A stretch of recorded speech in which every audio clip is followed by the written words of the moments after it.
Strings are a fairly basic part of C#. In fact, you usually learn how to work with strings the first time you create an application in C#. However, there are a lot of ways to work with strings, and often quite a few of those methods are overlooked. So in this video, we're going to be looking at over 30 ways we can tweak, change, manipulate, and use strings in our applications. I'm going to guess that even seasoned veterans are going to find a few things in here they didn't know, or maybe they just forgot. Keep track of how many you didn't know or you forgot, and let me know at the end.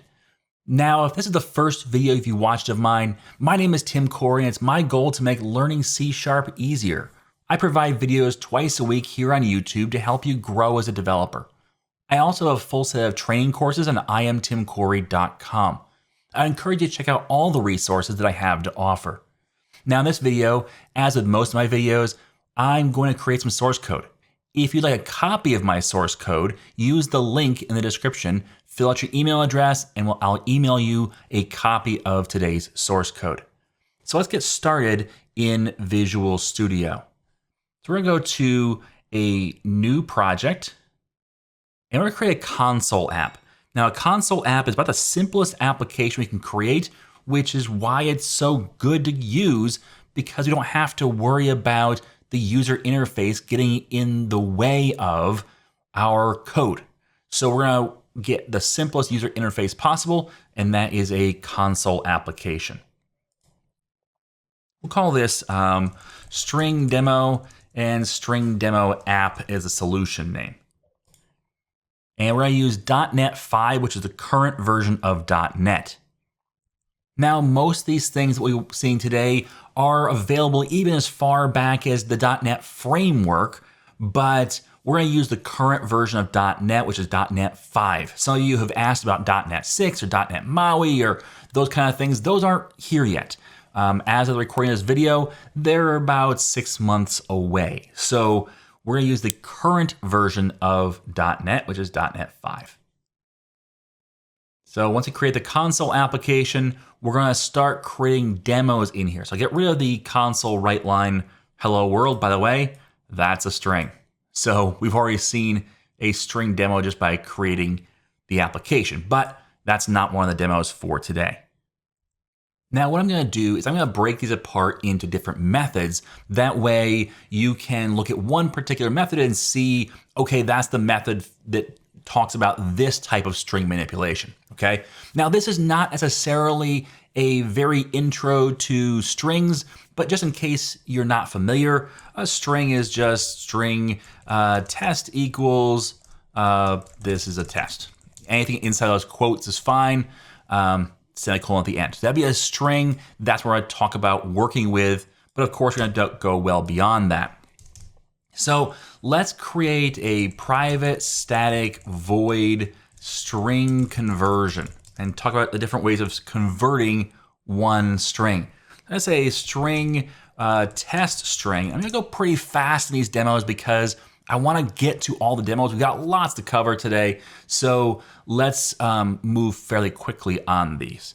So we're going to have this be, this is like that, the FBI calling, exclamation point, something like that. There's our test string. So what can we do with this string? Well, we can do a few things. Let's just do a console write line. I'll do most of these, I'll put into a new variable, but for this, well, let's do a new variable for it. String result.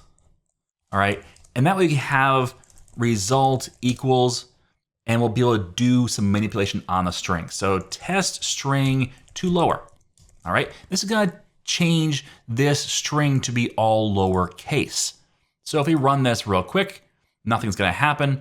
I forgot to put that method in or call that method here. String conversion. There we go. So now let's run this again. And this time we'll see, this is the FBI calling. Let's zoom in here and you can see that it's all lowercase. So let's actually put a console write line at the top. Just we have the little bit of padding before our entry. So that's all lowercase. That's too lower. All right. That's going to change all of your string to lowercase. Let's do the exact same thing, only we're going to change to lower to upper.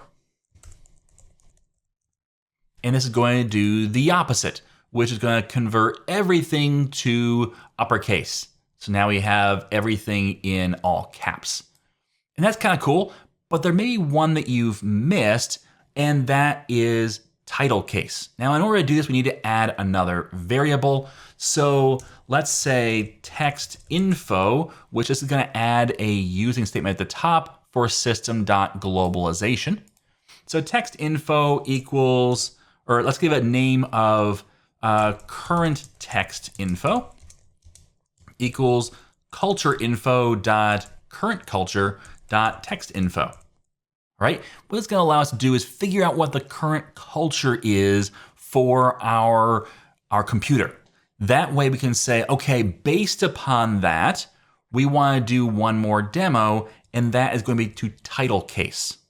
All right, so we're going to say down here is we're going to use, instead of testString.toUpper, we're going to say current text info dot to title case, and we're going to pass in our test string. So it's going to take the current culture information, the text info about it, and we're going to say, okay, based upon that current culture information, I want the title case of this string. Now let's run this demo, and we'll see that we now have some interesting things here. First of all, each word is capitalized. So it's going to have the first letter of every word capitalized, but there's an exception here, and that's the FBI. Because the FBI is all caps, therefore assumes that it's an acronym. Therefore, it's going to leave it as all caps. So this would be accurate for the current culture, which is the US culture. Now, if you're running this in a different location with a different culture on your computer, then it may render differently. So that's why we're using the current culture. It's going to be based upon where you are. But if you wanted to force it to a specific culture, for example, we could say text info. I'll do a new one here. Let's do English text info equals new culture info.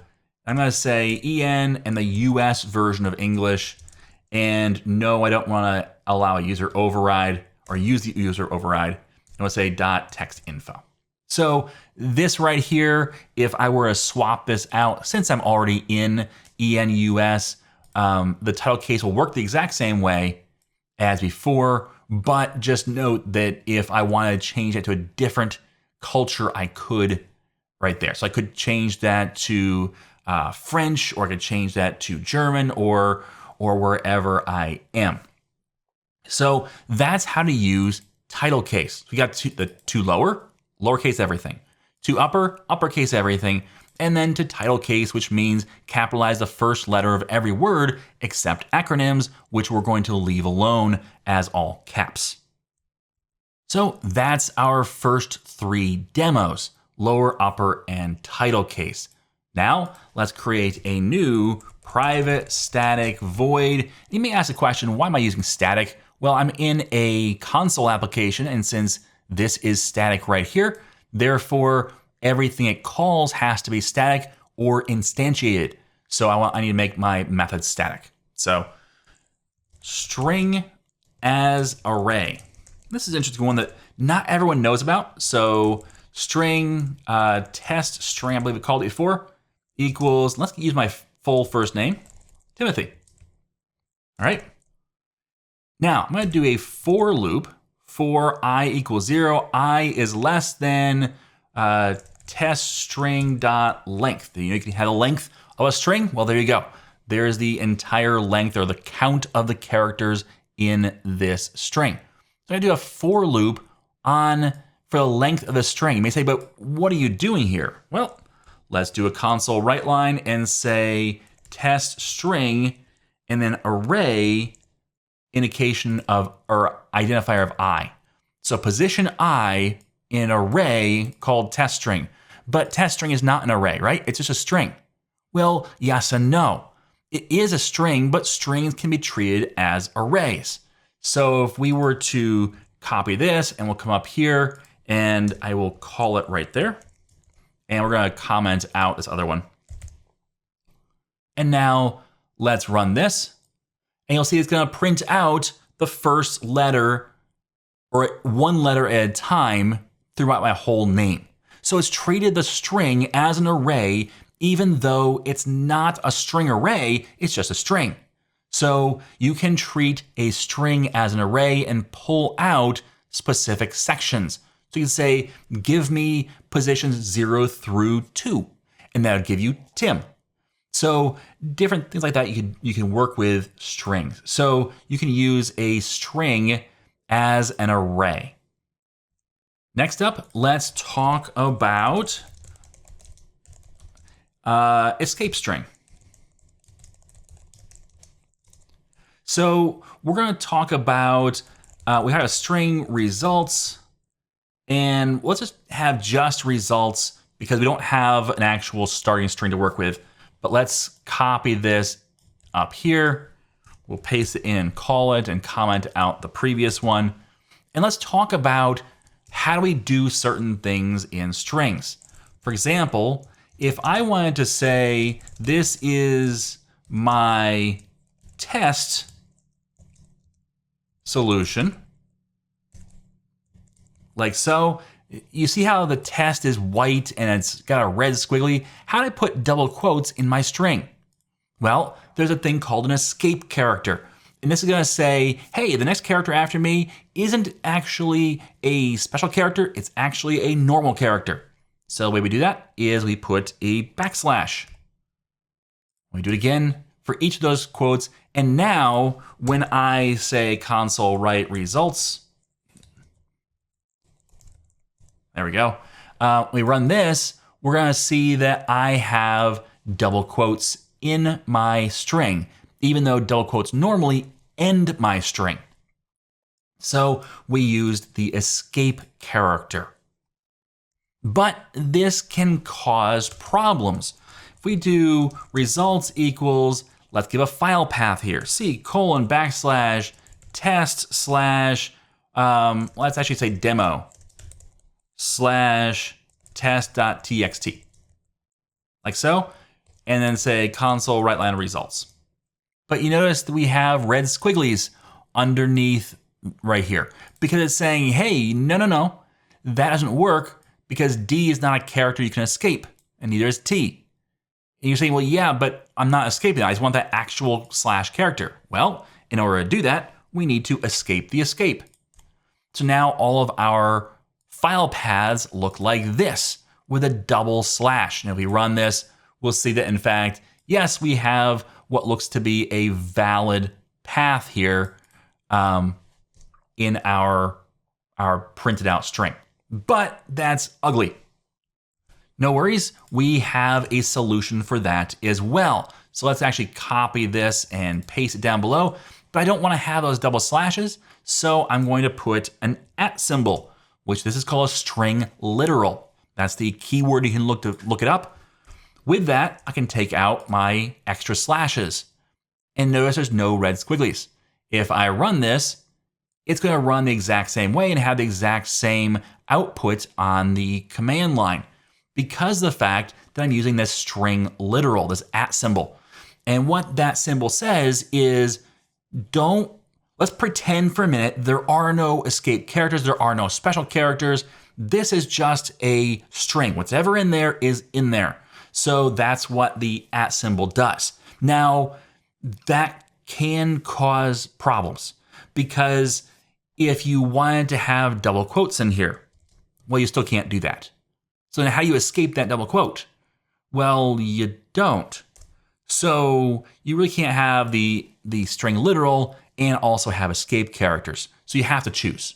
So if you're going to have double quotes in your string somewhere, then you need to also have not use a string literal, okay? But that's an option for you if you don't need to escape anything. So that is escape strings.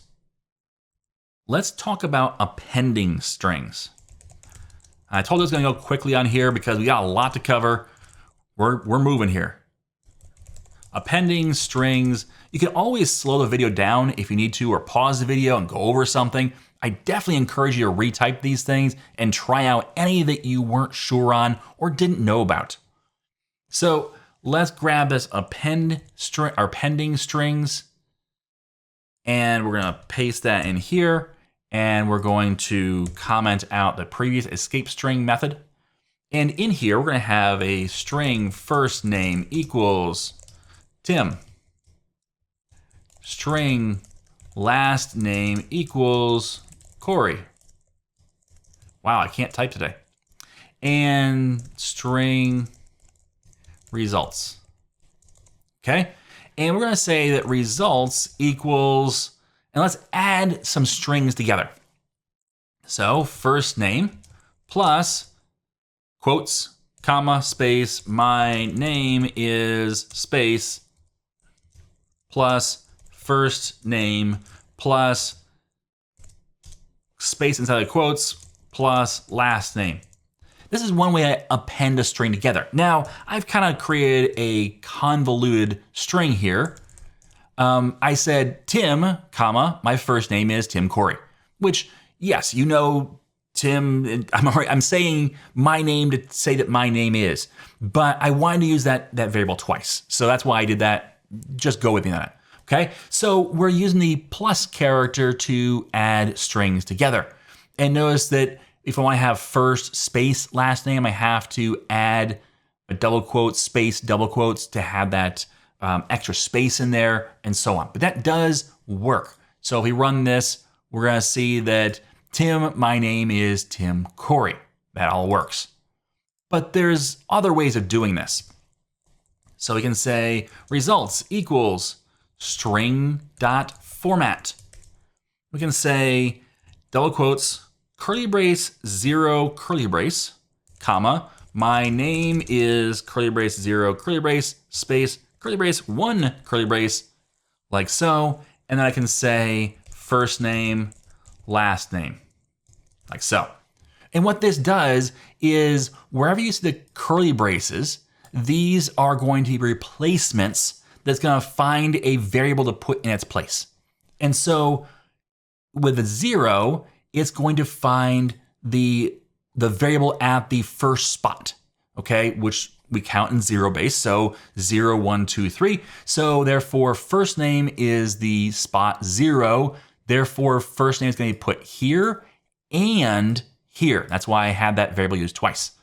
And then last name is in the number 1 spot, the second spot. So 0, 1, so therefore we're gonna put last name here, and notice we can just put a space between the two, and the results will be the same as the above. So if we run this, we're gonna see that those two values are exactly the same. It's just that one of them uses this format and one uses this format. Now, let's look at one more, equals, and we're gonna say $, double quotes. And this was called string interpolation. We're gonna say curly brace, first name, curly brace, comma, my name is curly brace, first name, curly brace, space, curly brace, last name, curly brace, like so. And that's gonna be the same results.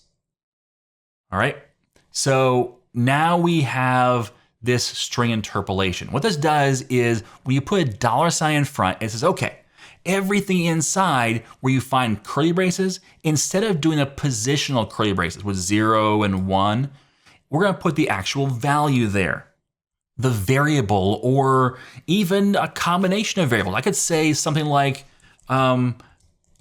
Tim, which, whoops, there we go. I put Tim in there, that would work, all right? Now, it's not the best way of doing it, but I could. I could also put, 0 plus or x plus y in there, or other calculations. I could call a method call inside there. Any C# will work, and the result will just need to be output to string. So this is going to be the first name spot, this is the first name spot, and this is the last name spot. Now, pluses and minuses here. As you notice, we've typed out first name twice. Up here, we just had a 0, and we have first name once. Okay, that's kind of a benefit for typing less. But down here, we get to see, oh, that's where the first name's gonna go, that's where the first name's gonna go, and that's where the last name's gonna go. As opposed to up here, we see 0. Okay, that's a first name, got it.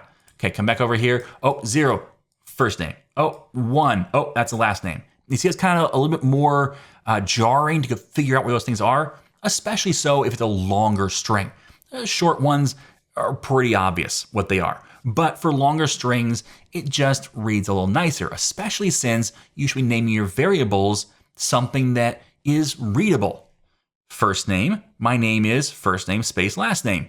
Well, that makes sense in English. It makes sense to actually read it that way, even if you don't know what the first name and last names are. So that kind of comes across as a little more readable. It also takes up less space than this does. Okay, notice that this is shorter, usually. Now, a console write line does have this built in. Let's just prove that. We're gonna do a console write line here. I'm gonna copy this right here, everything inside of string.format. I'm gonna paste it inside of console write line. And notice no red squigglies. After I run this demo, I'm gonna have 4 of the exact same output. So the reason why is because console write line under the hood has string.format built in. So that's why we can just pass in a string.format value, and it's going to do the work of putting everything together correctly. Now let's talk performance, because that's gonna be a question you have here is, well, I've heard that that's bad to do, that plus is just bad to do, and this is the modern way of doing it, and therefore it must be more performant. And the answer is no, it's not more performant. In fact, it's about the same for all methods, all different ways of doing it. What's different is readability. This right here, not so readable.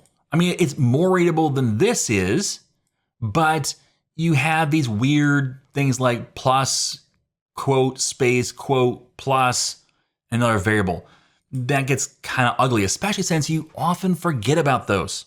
And then if you do, then you have this weird mashup of first name without a space, last name. So you have Tim Corey all at once instead of Tim Corey. So that's where things get a little bit more tricky in making sure you get it right with the adding together. So at the end of the day, I lean towards the more modern way of doing things, but not because of performance, but because of readability. So you have this ability to more easily read this, and it's just very quick to do. But don't feel like you can't do the plus. If that works in your situation, that's the cleanest thing to do that. There's no reason to create a literal when you're just appending 2 strings together. Just use the plus. So any of these will work. Now, let's talk about one more that's probably, it maybe has touched your mind, maybe it hasn't. Private static void interpolation and literal. This is a quick one-off. So we're gonna say string, what do we call these test strings up here? We call them, let me be consistent here. Test string, how about that? So test string equals, and let's just say Tim space Corey. Okay, and we want string results equals, and I want to do this. I'm gonna type it out without any literals or interpolation. So I want to say C:\demo/my name. I don't know how to even say that. So name like that. Let's just put it there for now as a placeholder /test.txt. This can be kind of common where you've got a file path, but in there maybe there's a user's name or the user's the login ID, something like that, where you might see Tim Corey or T Corey or something similar. Well, how do you write this out? We could use the string literal, and that takes care of our slashes. Cool. Let's just put that out to results. But we still have to put in this value here. How do you put the test string in here? Well, we can use string interpolation. You may say, well, Tim, you can do both? Well, sure you can. Throw a $sign in front of that. So $sign and the at symbol, or the ampersand, I'm sorry, not ampersand, the at symbol. And then in here, we can say curly brace, test string, curly brace. And now if we run this, let's go back up here to the top and paste this one in. And we can come back up here and run it. And we get the cdemos/timcorey/text.txt. So it handles both the fact that it's a string literal, but also still has string interpolation. So it's a little weird, because you'd think that a literal means literally, like this is literally the string you're gonna print out. And we're like, yeah, but there's this one exception. So this one exception is this interpolation piece. So that's what we're gonna do here. And you can even get a little fun with this, where let's just say you wanted to put quotes around this test. You could say curly brace, and let's put inside here quote slash quote quote, like that, and put that around text. And if you were to run this, you actually can put quotes around test inside of a literal, which can't have escape characters, but use escape characters like so. Should you do that? Probably not, but it is possible. I just want to show you this is all possible to do. Now, one of the things that used to be the case was it used to be that ordering here was important. It was either SA or AS. I'm not sure, like $, a amp symbol, or at $. I can't remember which the order was. I think this is the order, but it doesn't matter anymore. So you can swap this around. If I were to move this in front and run the same thing again, same result. So the order here does not matter. I tend to put the string interpolation first and then the string literal second, but it's up to you. So that's kind of a wacky one, but I wanted to show you you can combine those two together when necessary, and even do things like that where maybe you have one thing you want to escape, but not everything else. You could do the string literal, but also the string interpolation. Now we're going to take a quick little, not a detour, but we're going to talk about something that is important to know about strings, and that is that they're very expensive. Because what happens with a string is that when you create a string, it is immutable, meaning it cannot be changed.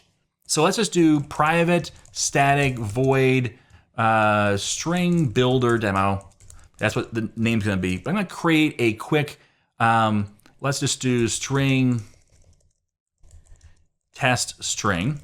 And if I were to say equals test, and I say, actually, no, you know what? Test string equals Tim, like so. And you say, okay, then you've changed test to be Tim. Yes and no. I have changed the variable value to be now Tim, but I have not changed the test string. Instead, what I've done is basically discarded it. So what I've done is I've created a space in memory for test. And then when I wanted to do this, I created a new space in memory for Tim. And I put Tim into the variable now points to Tim. So test is now garbage to be collected by the garbage collector. And every time you manipulate a string, let's just say that I do this, and then I say test string plus equals. Yes, you can do that. And I say is a cool guy. So now I should say Tim is a cool guy. Well, that's a third iteration of the memory. So we use memory once here, and then once here. So we are continuing to use new pieces of memory. Now, these other two can get garbage collected, which means they get cleaned up when necessary, but they do use up memory in the meantime. Now, I'm not going to go into all the science behind this, but I wanted to point out that this happens.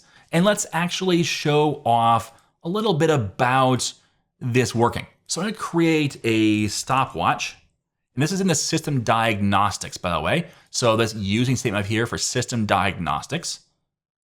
So stopwatch, let's just say regular stopwatch equals new stopwatch.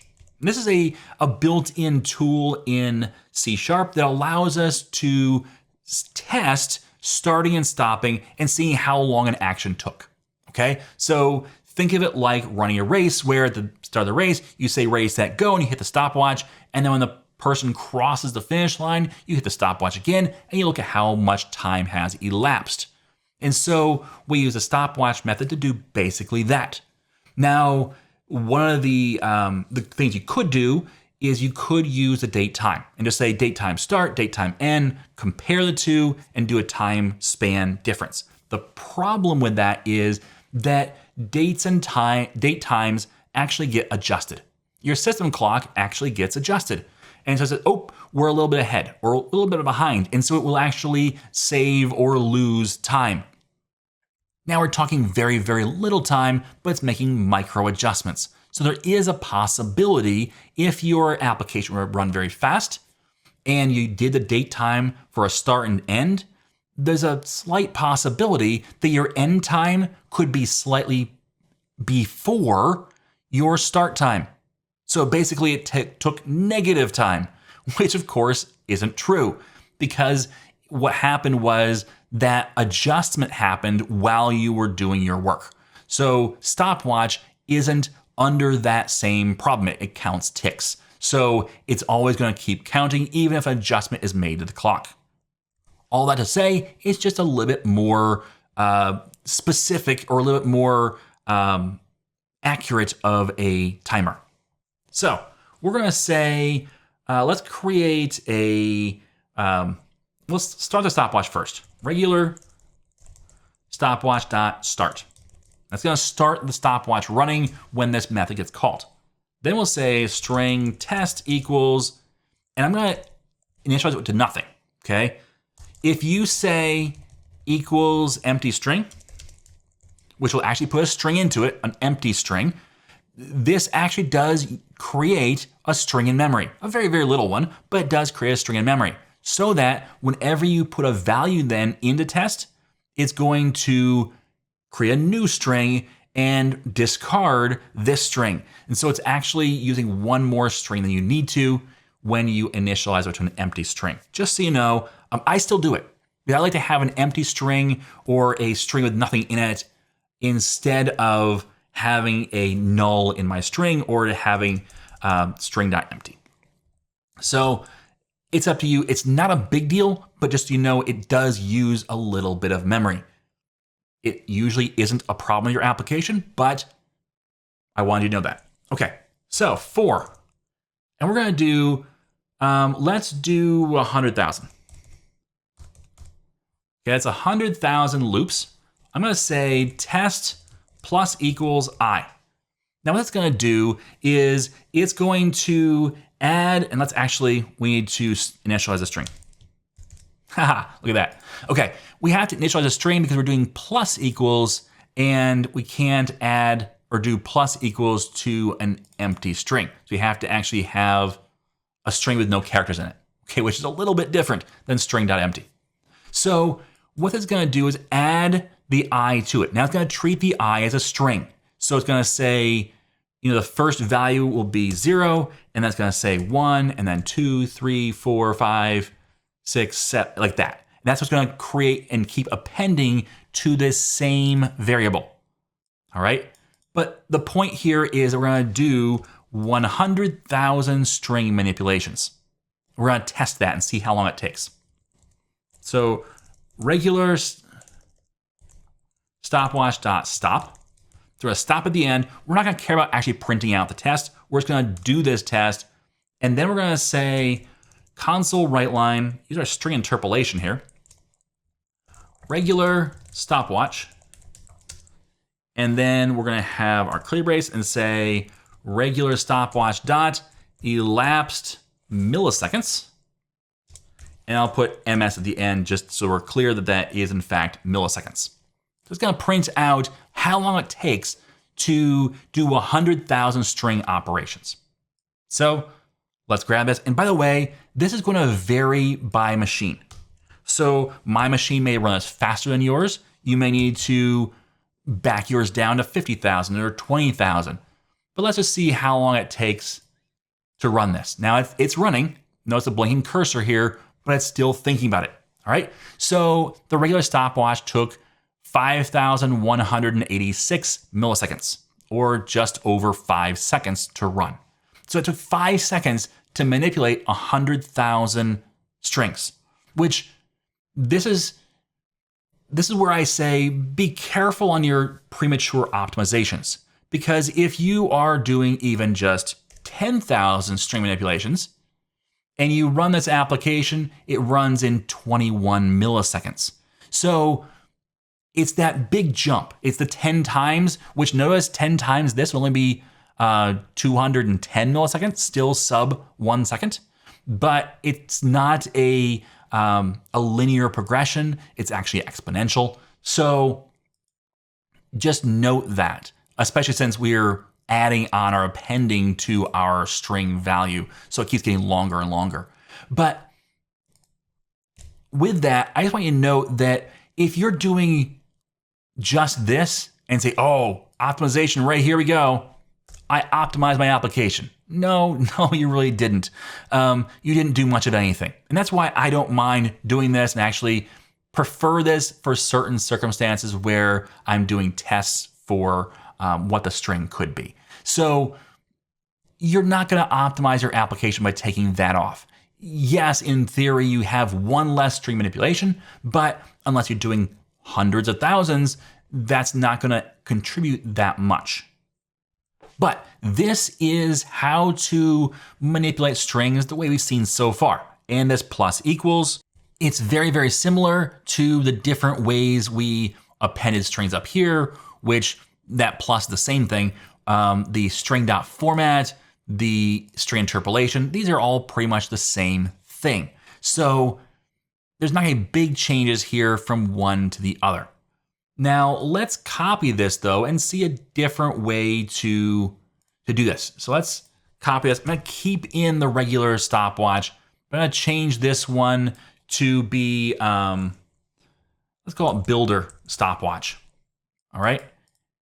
So we're gonna say builder stopwatch, builder stopwatch, builder stopwatch, builder stopwatch. So we've changed now to this new stopwatch. I want to create a totally separate one so there's no weirdness with one startup cost versus the other. So here, instead of string, we're going to say string builder, which is in system.text. You have to add that using statement at the top, system.text.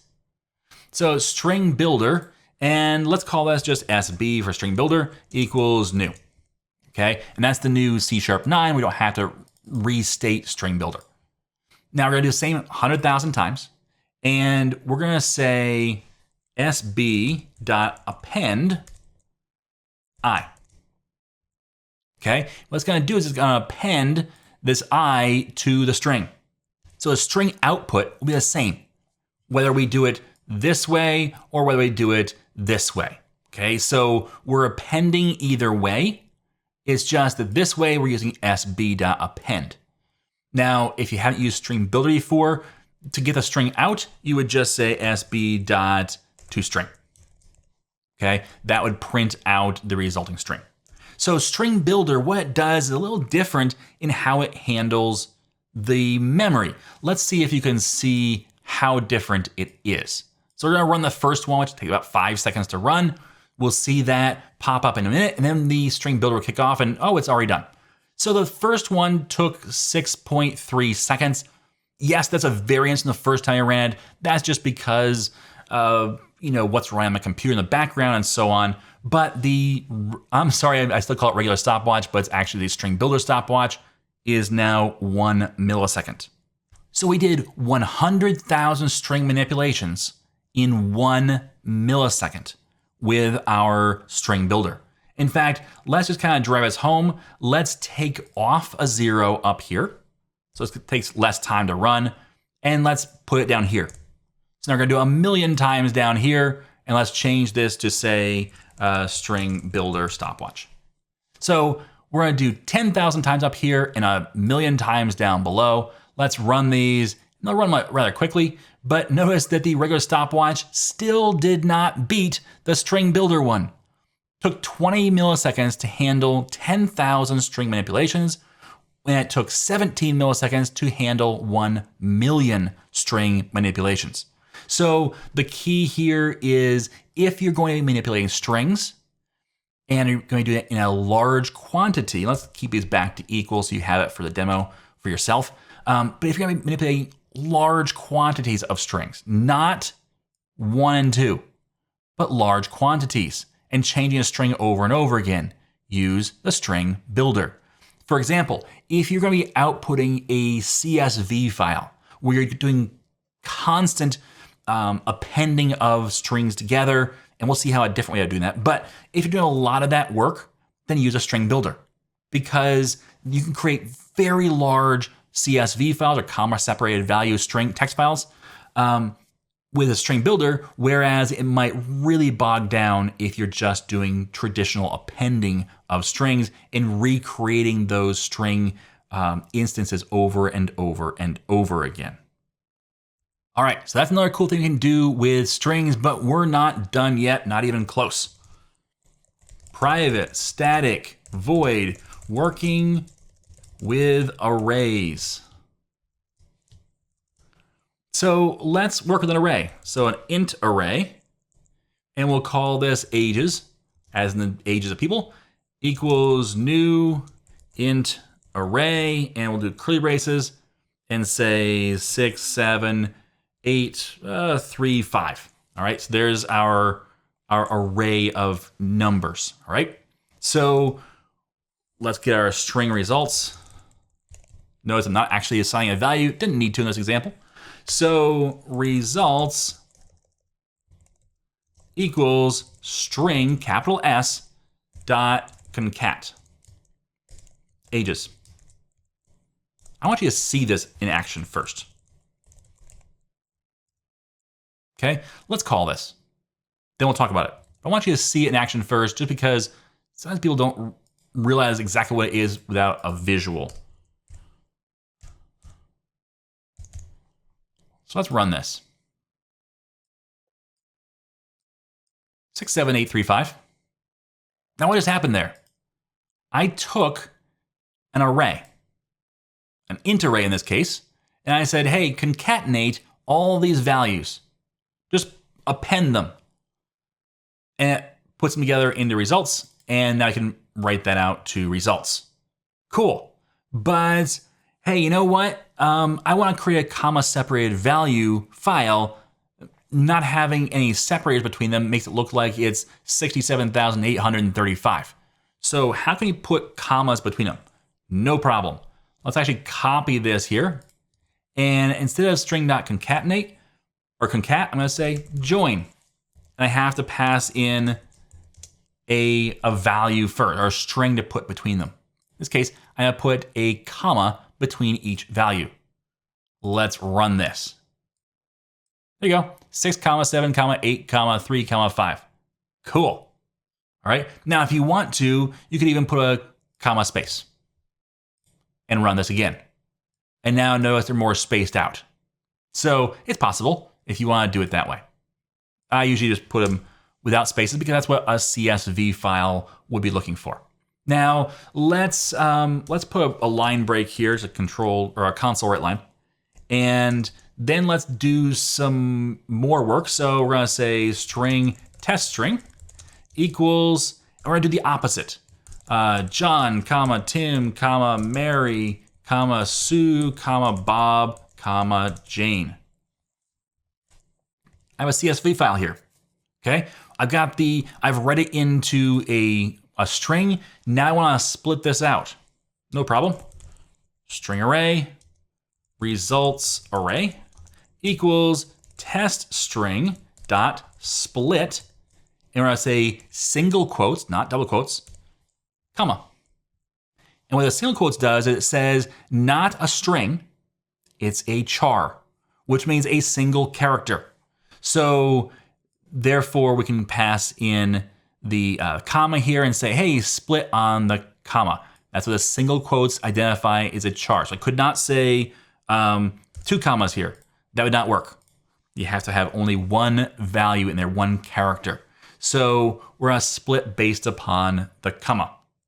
And we're just going to say array for each, and we'll say pass in the results array, and we're going to say x arrow console right line, and we'll just write out x. Okay. If you're not familiar, this is a one-liner. It's going to do a for each on our array, and for each value, it's going to put that in the variable x, which we're going to then just write out to the console. Okay, so we're going to basically write out John, Tim, Mary, Sue, Bob, and Jane without commas, hopefully, if this works. And of course, it does. So there you go. We've now broken that CSV file line into its constituent parts. We've split it based upon the comma. Now, what if I did want to have more than one character here? Let's go up through here. And let's paste it down here. And we're going to say, you know what, the test string, let's just put new value there, and actually the results array as well. And this time we're going to put spaces in here. Maybe it's not a CSV file, maybe it's just a file we got from somewhere that had a space, a comma, and a space is a separator. No problem. We're going to put our double quotes here, and we're going to put comma, space. And then we're going to print that results array as well. And we'll see the same exact values print out again, even though the new array has comma, space for the separator. All right, I'm sure there's things you can think of to use that in your applications. Let's move on. Private, static, void, pad, and trim. Okay, so string, test string equals space, space, space, space, space, hello world, space, space, space, space, space, space, something like that. And then string results. So you've got this string and it's got some spaces on either side of it that maybe you want to get rid of. Well, you can say results equals test string dot trim start. That's going to trim this space off. Let's see that. So we're going to say console right line. We're going to do it a little bit differently. We're going to say string interpolation, so that $, double quotes, single quotes. Let's do 2 of them. And then in between those, we're going to say curly brace results, curly brace. What that'll do is it'll put the single quotes on the line as well. So we kind of wrap our value in a single quotes, so we can see where the spaces are, because the trailing spaces especially, you're not going to see very well. So let's call this method real quick.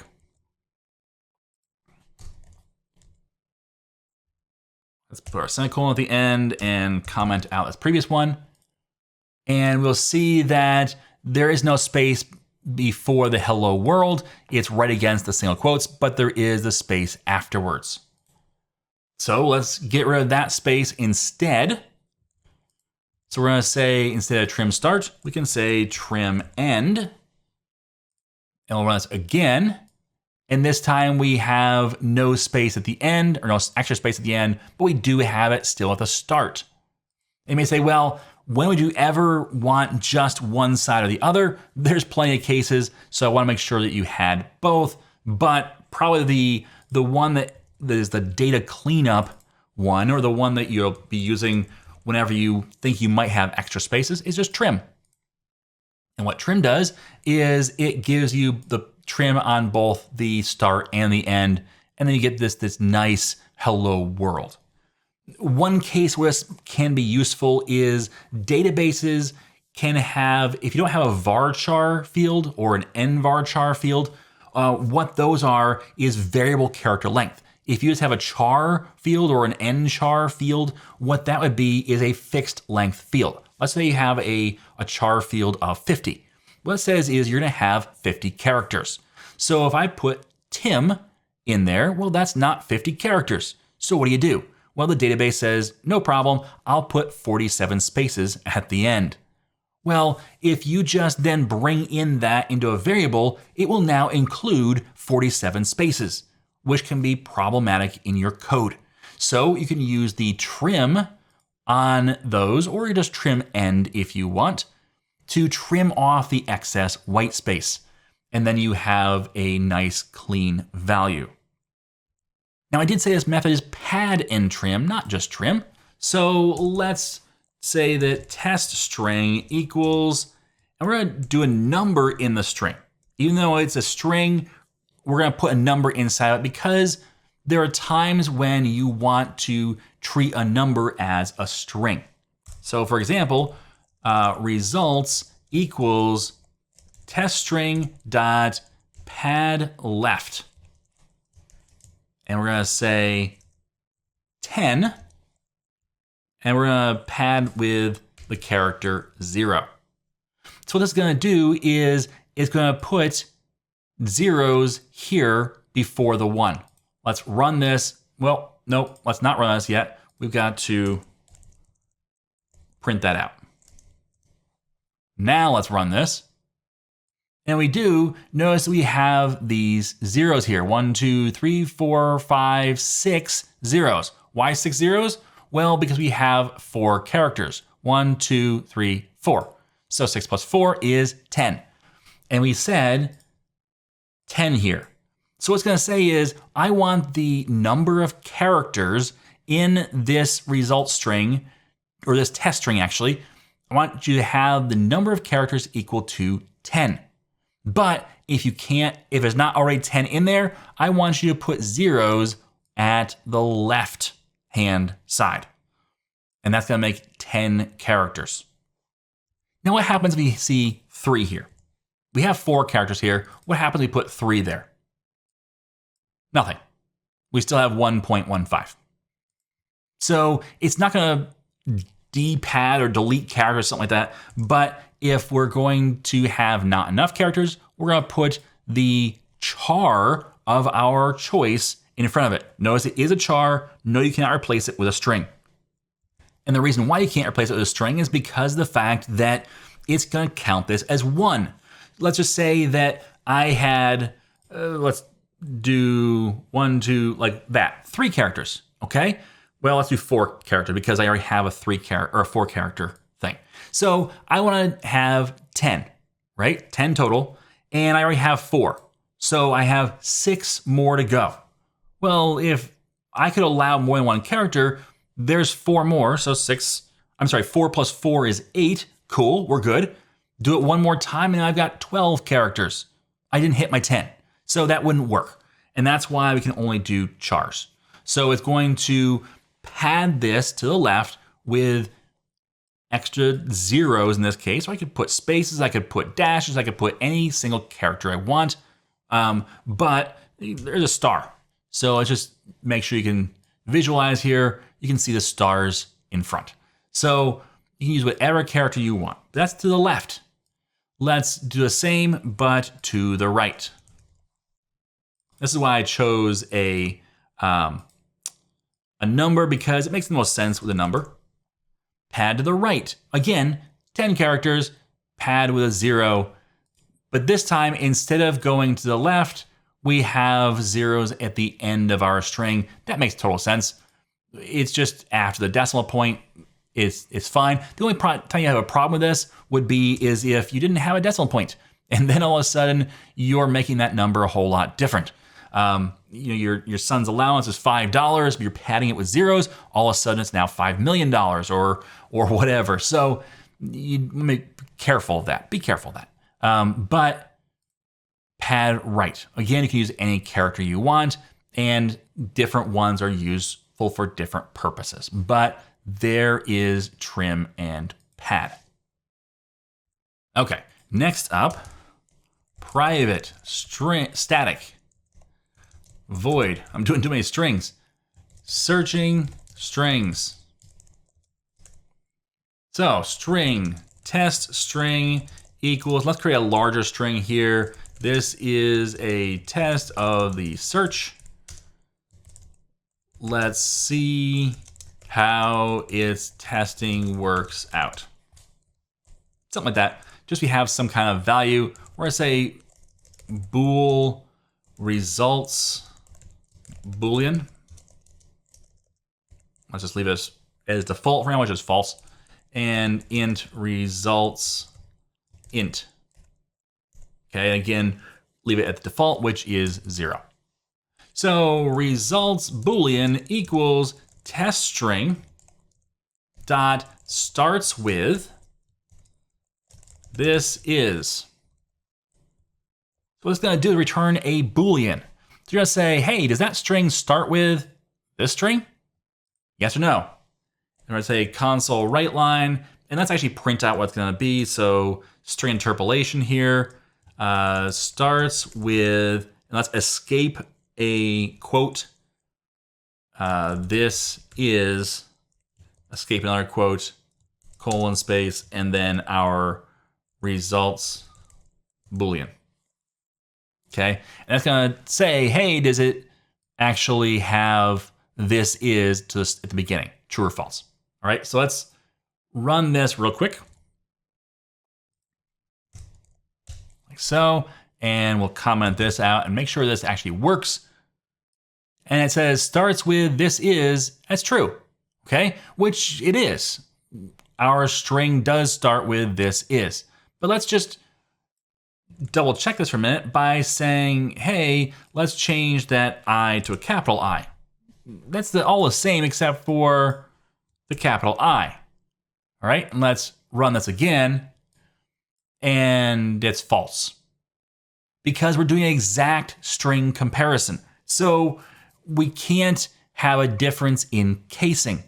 So a little gotcha, or a little tweak, or a little mistyping on the keyboard, and you're gonna find that you don't have a match, even though it looks like you do.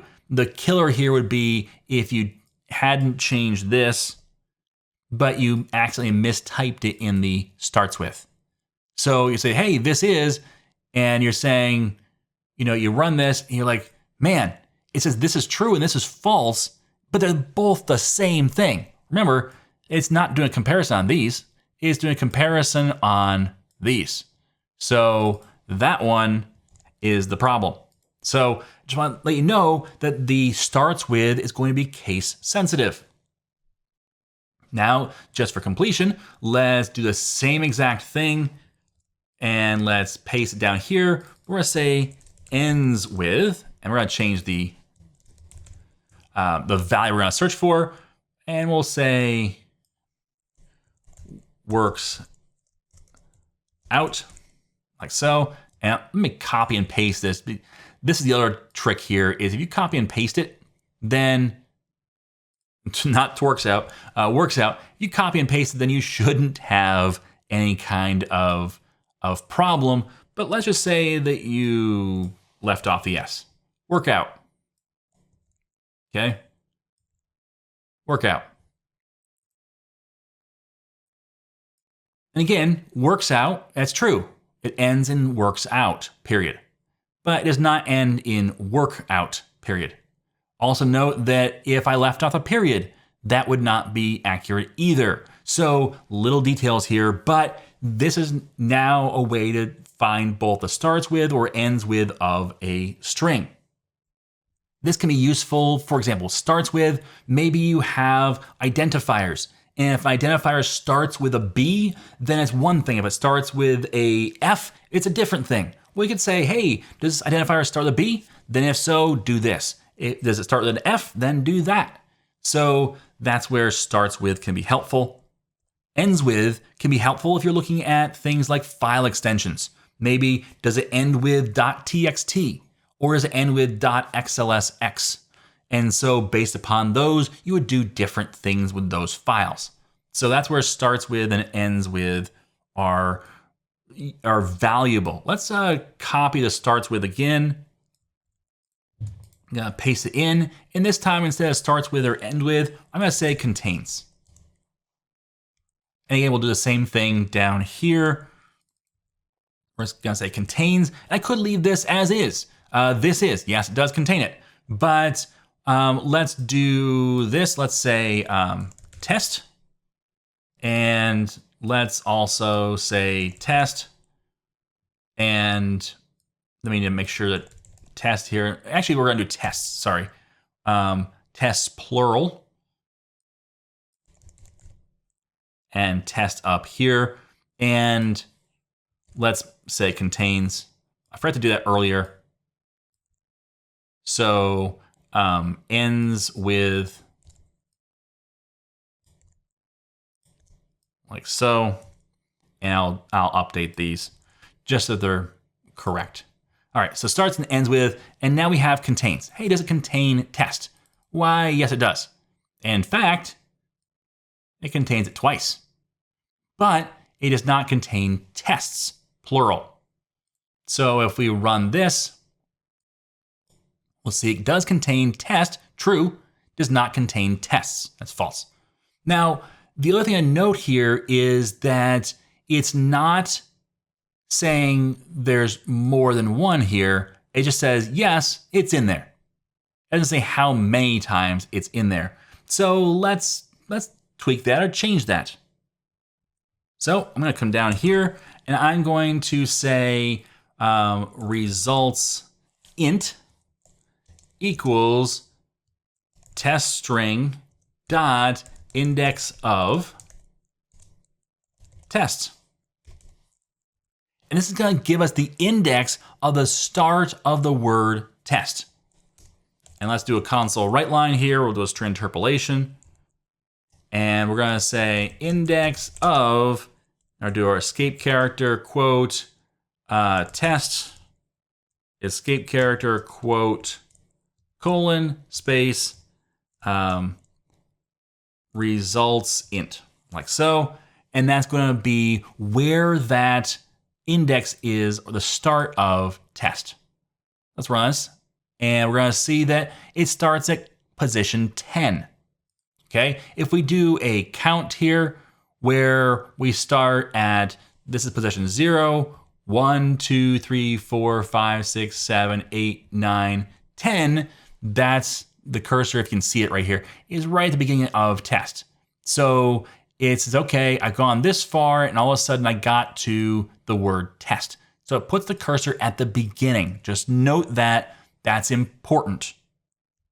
Now, maybe you want to say, yeah, but what if I want to look in the middle of a string?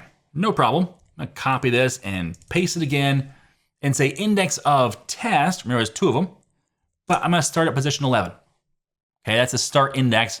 We know that position 10 is right before ST, so position 11 is right before the E.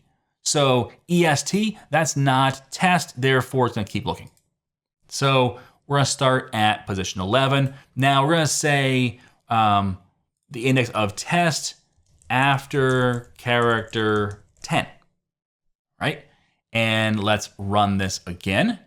And we'll see that its position 48 is the next one. Remember, there's two tests. One says test and one says testing, but that's still test in there. So position 48. Let's do it again.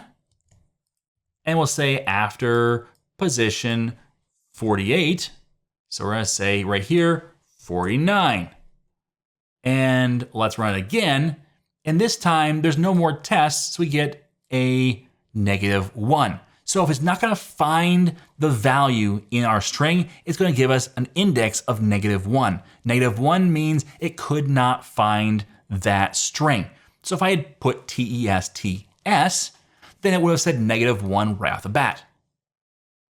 Okay, so now I'm going to do the exact same thing, only I'm going to do it in reverse. You may say, what? Let's do this in reverse. So last index of. I'm going to comment out these two for now because we haven't figured out what those are yet. But last index of test. So we'll say down here, last index, and we'll change the other ones as well. So the last index of test is going to be where? Let's run this. And it says the last index of test is at position 48. Cool. We can then say, hey, you know what? Let's undo this one and say, yeah, last index of, but I want you to start at position 48. So before character 48. Okay, now remember here, I can actually say 50 and that'd still work. In fact, let's do that. You may say, well, Tim, the one's at 48, therefore it's gonna find that one, right? Nope, it's gonna find position 10. And you say, well, how did that work? Because we know it's at 48. Well, yes, but remember that, let's look at our string here. This right here, right before the T, is at position 48. So 49, 50. And last index of doesn't go from here to the end of the string, it goes from here to the beginning of the string. So it's gonna start with at position 40 or 50, S, and say, this is gonna be test. Now it doesn't go backwards, so it's not looking for, TSET, it's looking for test, but it says TES, ooh, that's close, but it's not test. Therefore, I'm gonna keep going backwards until I find, oh, that right there. So we're gonna get the starting position still of the test, but going forward. So yes, you have to wrap your mind around it a little bit, but when we say position 48, which is the beginning of the test string, it's gonna go backwards in our text, but still look forwards as far as reading the words. So let's do this one more time. And let's undo this and say before, and this one will be before character 10, which is the next one it found. And let's run this. And again, we're gonna see -1, okay? So we've gone the other direction. And again, if it doesn't find something, it says -1. So that's how to use both IndexOf and LastIndexOf. It's just the direction you go, whichever direction you want to go. Now, what you could do here, instead of doing it manually like I did, what you can do is do a for each, or I'm sorry, not for each, a do while loop. So look for the index, or while, actually, let's do a while. While, and then you would say, test string dot index of test, and then have your I value, which that would be start at 0, and then every time you found an index of, you'd put the new value into I and keep going from there essentially until it's let's just say greater than -1. That way you're gonna continue to do the while loop until there are no more occurrences in that string. So it's a little bit roughed in code, but that's how you would loop through your string over and over and over again until you found every instance of whatever you were looking for in that string. And you can do the same thing with LastIndexOf, just the opposite direction. All right, let's keep going. And yes, we are gonna keep going. We've got lots more to cover. So private static void ordering strings. So you wanna have 2 or more strings, you wanna put them in order. How do you do that? Well, we're actually going to, let's put this call up top so we have it. We're actually going to use some helper methods here just to make things easier on us. So let's comment this out and let's come down here, and I'm going to immediately create a private static void CompareTo helper. And in here, we're gonna pass in 2 strings, string test A and string question mark or nullable string test B. Now, nullable strings, that's something that you might not know about. You can make a string null. Cool, huh? But it's gonna give you this warning. And it says the annotation for null reference types should only be used in code with a #nullable annotation context. What does that mean? Well, it means you need to mark your your project as allowing nullable strings. So to do that, it's not hard. We go to our project properties, just click on your project, and you open up these properties. You can also right click on your project and go to properties. I'm sorry, not properties, edit project file, sorry. Edit project file, that'll open this up. And notice it's very, very simple in here. It used to be very, very complex. Now it's just a few lines of text. But inside of here, we have the output type of exe, the target framework of net 5.0, and we're gonna add one more inside the same property group, and that is nullable. And just say enable. Okay? And with that, done. This green squiggly will go away, and now we can use nullable strings in our project. All right, so now with our compare_to helper, we can get started. And what we want to do is we want to compare two strings and say which one comes first. So if you're looking at this alphabetically, in English it'd be A, B, C, D. So Adam comes before Tim. Tim does not come before Adam because Tim starts with T, which is later than A. So that's the comparison right there. So we're gonna say int results int equals test A dot compare to test B. And I'll do a switch here. And we're gonna say switch on results int, and we're gonna have our first case is greater than 0. Yes, you can do greater than and less than in your cases, which is really nice. Console write line, string interpolation, and we're gonna say compare to colon, curly brace, test B, question mark, or null,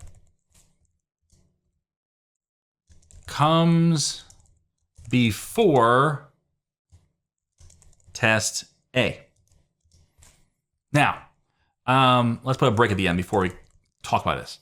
So if the value, the results int, is greater than 0, that means that B, test B, comes before A. So that's what, see that test B probably has Bob in it, where test A has Jill, and B comes before J, therefore Bob comes before Jill in the alphabetical order. Now, there's an interesting thing I did here, which is test B, question mark, null inside of quotes.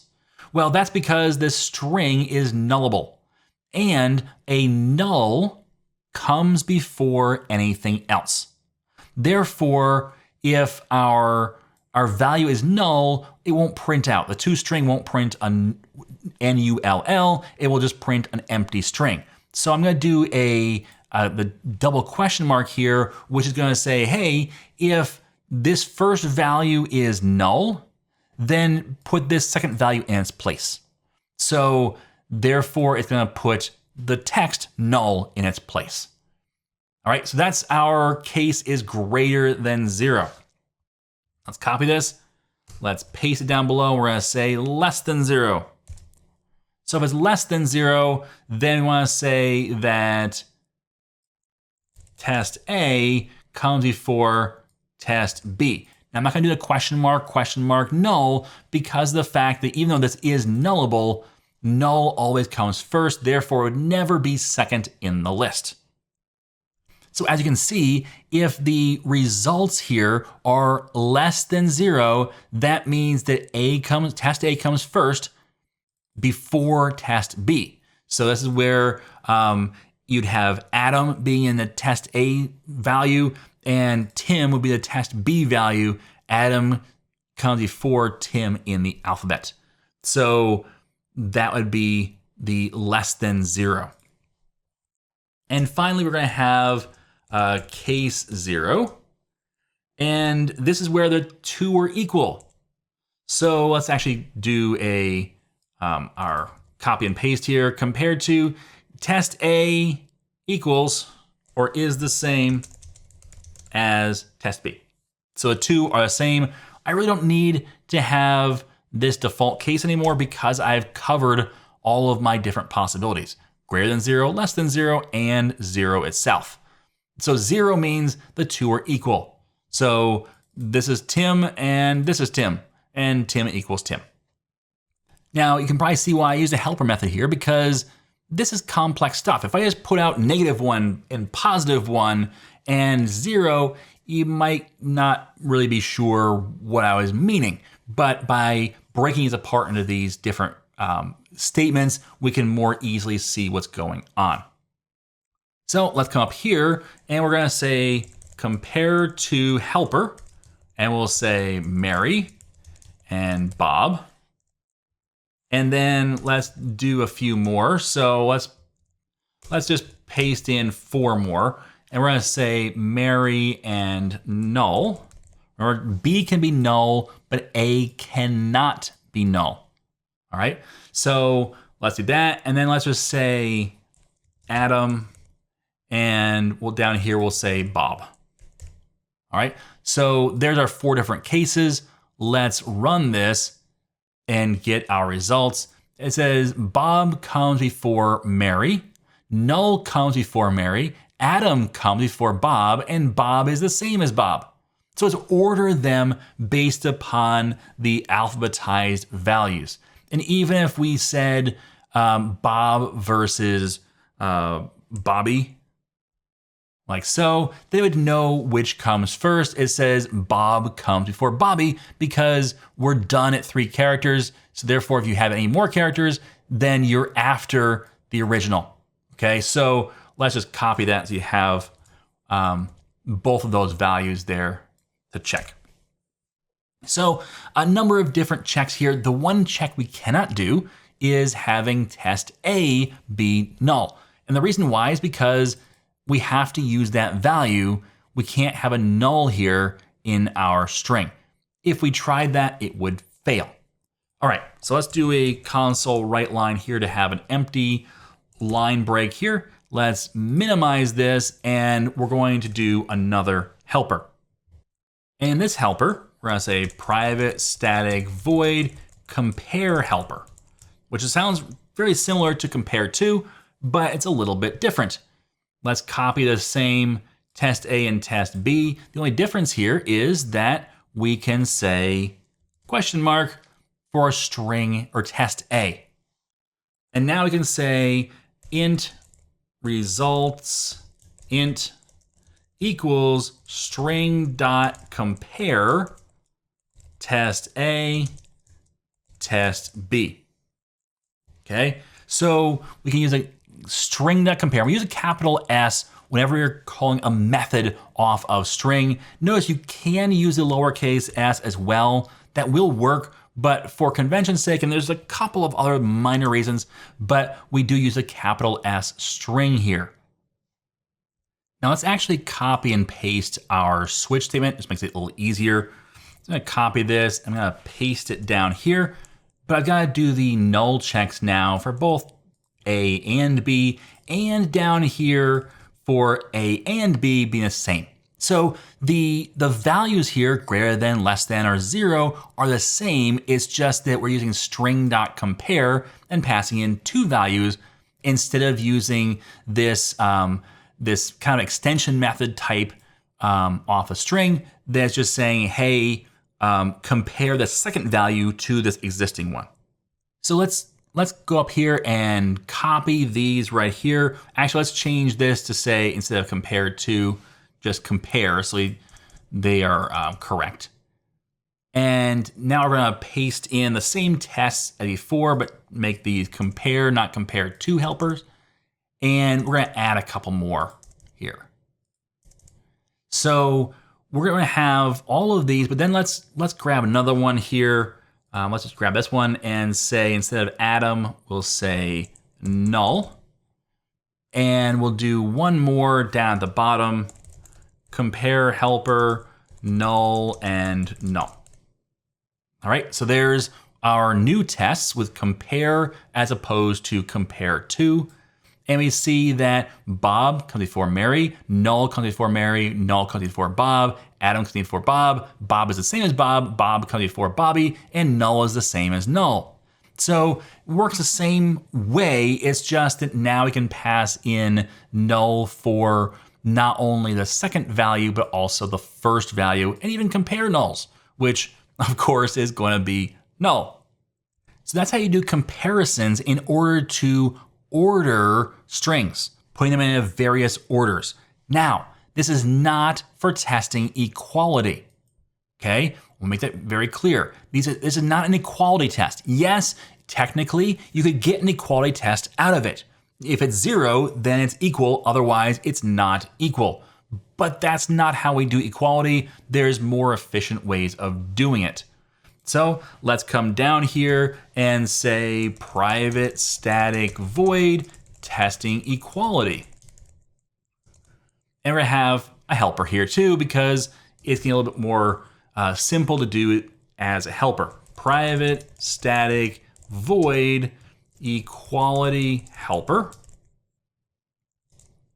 And again, we're going to have a string, a nullable string test A and a nullable string test B.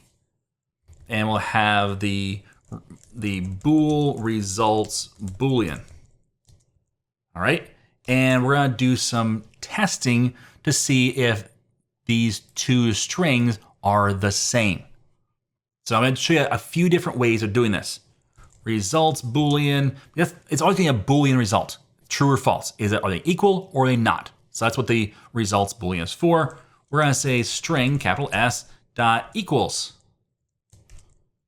test A, test B. We're going to compare those two strings and say if results boolean, that's a true or false value. You don't have to do any comparison. Just say if results boolean, then console write line, and we're going to say equals, and using the equals method, and we're going to say single quotes, just so it's easier, curly brace, test A, question mark, null, like so, equals, single quotes. Actually, let's just copy this because it's just easier. Actually, I input my single quotes at the end. Let's do that. So this equals this, which is test B. All right. So the two are equal if it's true. Else, and let's copy this whole line, paste in here, equals, does not equal, so test A does not equal test B. Okay, there's our comparison test. So let's keep going on this. I don't want to waste too much time. We do have more to cover. So I'll talk you through what's going to happen here, but we're going to test it all at the end instead of trying to test it right away with each line. So let's do this and copy and paste this. No, you know what? I am going to run this because I don't want to waste your time. At the same time, I do want you to understand the difference here. So equality helper, let's pass in a few here, Bob and Mary. And equality, let's copy and paste here. Let's go, 4, all right? So let's do null, empty string. And let's compare an empty string with a space in an empty string. And let's compare Bob to Bob, all right? So 4 kind of wacky comparisons. We know that these two are not the same. But are these two the same thing? How about these? How about these? All right, so let's test the equality of what we have so far. So let's paste this up here and comment out the previous one. And let's run through it. And we're gonna see that Bob does not equal Mary, null does not equal empty string does not equal a string with a space in it, and Bob does not equal Bob. It's a different case. Okay, so let's make a fix on that because maybe we do want these to be equal because yes, they're different casing, but it's the same letters. So let's come down here. I'm gonna grab this right here. I'm gonna paste it in again. And I'm gonna say for this one, after test B, I'm gonna say string comparison dot invariant culture ignore case. And there's a lot of different options here. We're not gonna go into all the different options you can do. Here, let me escape out of this and Control J again. There's lots of ordinal case, or ordinal ignore case, ordinal invariant culture ignore case, and so on. Lots of different options here. Go through the manual and figure out what all these do, because there's some differences depending on your location, the types of text you're using, and so on. But for just this demo, we're going to use invariant culture ignore case. So that's essentially going to ignore whether it's uppercase or lowercase. And so we're gonna call this, let's just put in parentheses here, ignore case, okay? And we'll do that for both of those. So let's run this again. And all these are the same, except right down here it says Bob does not equal Bob, but when we ignore case, Bob equals Bob. So there's the difference there with our ignore case. Now we can do this a third way. Let's copy this first one again. Let's come down here again, and we can say test A equals test B. Okay, and we'll just say equals for a comparison here. And we can run this a third time. And actually, before we do, let's put a console write line at the end, because we need to break apart these sections. Otherwise, it'll just be too hard to read. And Bob does not equal Mary, null does not equal empty string does not equal space in a string, Bob does not equal lowercase Bob. So this one, the last one, functions the same as the top one with a big old asterisk, meaning yes, they function the same right now, but there can be differences. So we'll talk about that in just a minute. But you can use the equal in the same way you can use the equals method, all right? Those two will function the same out of the gate, normally. Now, you can't say ignore case with the equal, so therefore that's a difference versus the equals method. You can't ignore case there. So the equals method is always gonna be superior for that reason. You can do things like the different types of ordinal versus invariant and the ignore case or not. But there's also one more slight difference between the two. And that is that the double equals can be overridden, which is weird, but it can happen. Now, should it happen? No, it should not happen. And if you're trying to override the double equals, really think hard about your life decisions, because probably you shouldn't be doing that. Probably is a different way of going about that solution. But in theory, you can override what double equals does, and therefore the double equals would not function the same as the equals does. The equals method, what it does is it does a toString on both of them. Now, for things that are not strings, just so you know, you can, for example, in a class, override what the equals method does as far as comparing an object. But that's not what we're talking about here. We're comparing strings, and strings don't have that override. Therefore, you're not going to have the issue of overriding the equals method here where you would in other places, but you will have the issue of overriding the double equals. Just don't do that. Okay, if you don't do that, then either one will work just fine, as long as you don't have to ignore the case or deal with cultural issues. So just want to point those out as three different options for your equality comparisons. All right, so there is testing equality. But wait, there's more. Now, we're getting close to the end. Hang with me. I know this is a long video, but we're gonna get in all 30 plus of these things. I wanna make sure that you know how to work with strings. This is kind of like my strings masterclass. Get through this and you will be excellent at working with strings. So, private, static, void, getting a substring. Okay, so string test string equals, this is a test of substring. Let's see how its testing works out. Similar to the phrase above that we used, and string results. All right, so results equals test string dot substring. Let's just put 5 there. Now, what's this gonna do? You're gonna see. So let's grab this and come way up to the top here and paste that in, and we'll comment out that and run this, and is a test of substring. Let's see how its testing works out. So what it did was it cut off until position 5. It said, give me the rest, which may or may not be what you were hoping for. Maybe you didn't want to start at position 5, like right here, and go from here out. Maybe you wanted to only grab a part of it.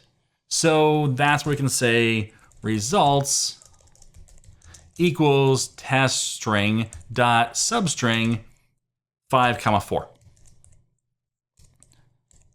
And what this is going to do is it's going to grab only a portion. In this case, that right there. So now we're going to see is A. Okay, because, and that's just actually just this. Because we have these 4 characters. So what do these 2 things do? Well, substring with just one number here says start at this position. Well, 0, 1, 2, 3, 4, this is position 5 is the I. So we're gonna start from the I and go on. Substring 5, 4 says start at position 5 and go 4 characters. So 1, 2, 3, 4 characters. There's my 5, 4.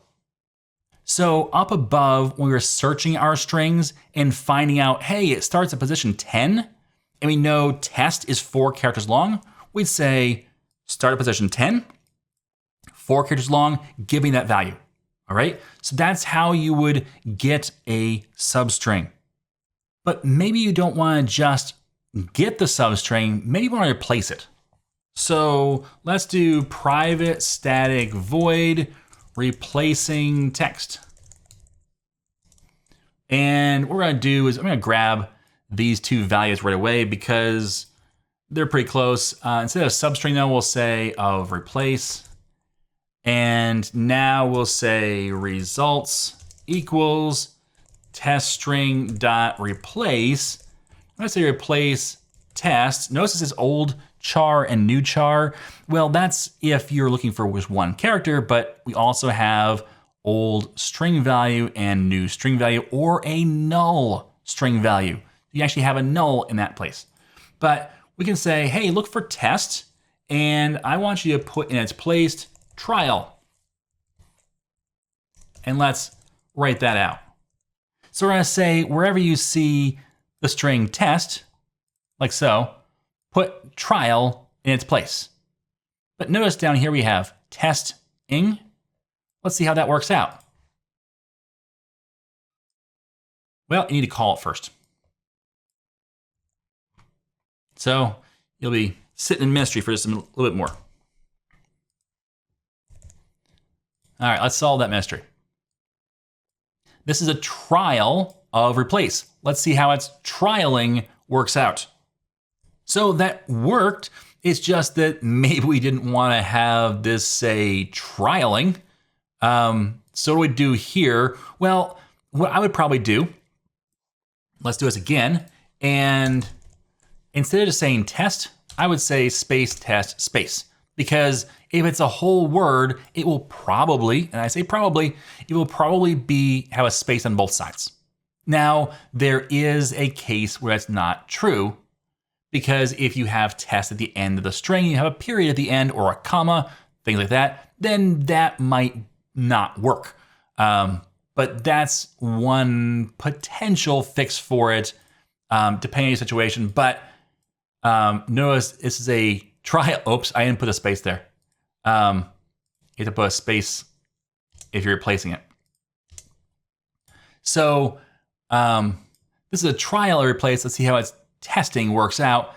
That works, but only as long as for test, because now if we do that for, let's see how its testing works out for, we want to replace that test with trial, but we didn't because doesn't have a space at the end.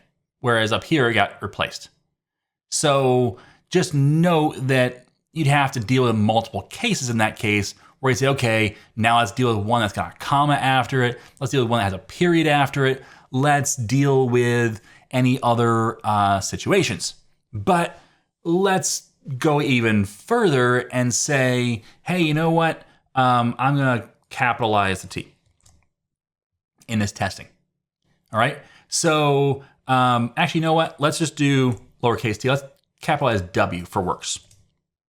All right. And we're going to do a replace down here. We'll replace works, notice all lowercase, with makes. Okay, so instead of how its testing works out, we're gonna say how our testing makes out for test. And you run this, and you probably have guessed by now that it still says works because it's case sensitive. Well, we can fix that by saying comma string comparison dot invariant culture ignore case.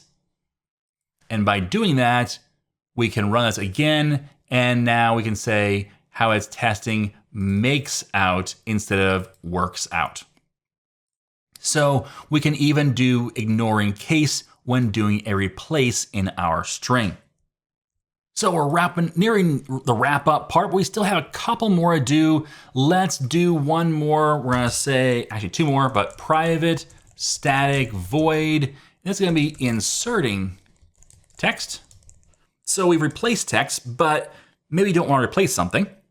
We just want to put something in somewhere. So let's grab this same demo, and this is a test of insert.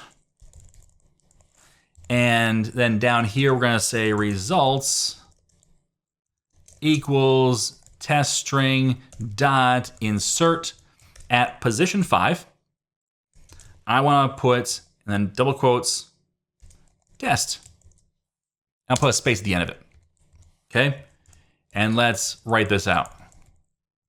So at position 5, which we know is right here, right before the I and is, I'm gonna put this in parentheses.